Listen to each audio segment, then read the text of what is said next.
സ്വന്തം കാര്യം നോക്കി തുടങ്ങിയപ്പോൾ സ്വന്തം കാര്യം നോക്കാൻ പോലും കഴിക്കില്ല എന്ന് മനസ്സിലായി.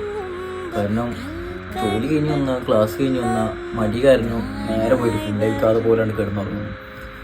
അപ്പോൾ വിചാരിക്കുന്നത് ഉമ്മ ഇങ്ങനെ ഇതൊക്കെ ചെയ്തിരുന്നു ഇത്രയും കാലം എന്നുള്ള ചിന്ത മനസ്സിൽ വരിക.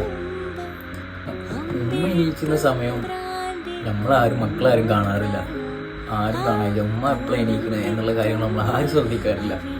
അതേമാതിരി ഓരോ മക്കൾക്കുള്ള ഭക്ഷണം അതും പലതരം ഭക്ഷണം ഉമ്മാരുണ്ടാക്കും. കാരണം അവരെപ്പോഴും എണീക്കുന്നത് അവരെ സ്വന്തം കാര്യം നോക്കാതെ മക്കളെ കാര്യം നോക്കി ജീവിക്കലാണ് പൊതുവെ. ഇതൊരു ഫയലിലിരിക്കണേ നമ്മളെ ബർത്ത് സർട്ടിഫിക്കറ്റ് മുതൽ അയ്യയുടെ കണക്ക് വരെ ഉമ്മാൻ്റെ കയ്യിൽ കൃത്യമാണ്. അതുപോലെ തന്നെ എത്ര ലേറ്റ് ആയാലും മക്കൾക്കുള്ള ഭക്ഷണം ഉണ്ടാക്കിയിട്ട് ഉമ്മ കിടക്കാറുള്ളൂ.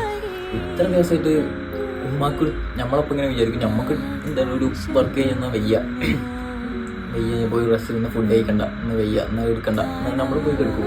പക്ഷെ ഒരിക്കലും കൂടി നമ്മൾ ആലോചിച്ചിട്ടുണ്ടോ ഇത്രയും ദിവസം 365 ദിവസം സെയിം ജോലി സെയിം മക്കൾക്ക് ഉണ്ടായി തരുന്നു. ഒരു ഇതിപ്പോൾ കഷ്ടപ്പാടും പറയാതെ ഒരു വിഷമങ്ങളും പറയാതെ നമുക്ക് ഉണ്ടായി തരുന്നു. ഒരു ദിവസമെങ്കിലും നമ്മൾ ശ്രദ്ധിച്ചിട്ടുണ്ടോ നമ്മളെ അമ്മമാര് ഇതേമാതിരി വയ്യ തന്നെ റെസ്റ്റ് എടുക്കണമെങ്കിൽ നിങ്ങൾ ഒരു ദിവസം ഫുഡ് ഉണ്ടാക്കിക്കോളി എന്ന് പറഞ്ഞിട്ട് ഒരു ദിവസം നമ്മൾ കണ്ടിട്ടുണ്ടോ?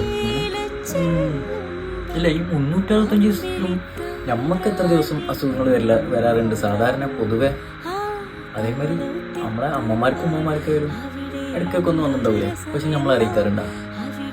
അങ്ങനെ ഉണ്ടായിട്ട് എന്തെങ്കിലും നമ്മളെ അടുക്കള എന്തെങ്കിലും അവധിയായിട്ടുണ്ടോ? അതാണ് അമ്മമാരെ സ്നേഹം. അപ്പോൾ എല്ലാവരും ഈ വീഡിയോ സ്നേഹിക്കുന്ന നിങ്ങൾ അമ്മമാർക്ക് ഷെയർ ചെയ്ത് കൊടുക്കണം.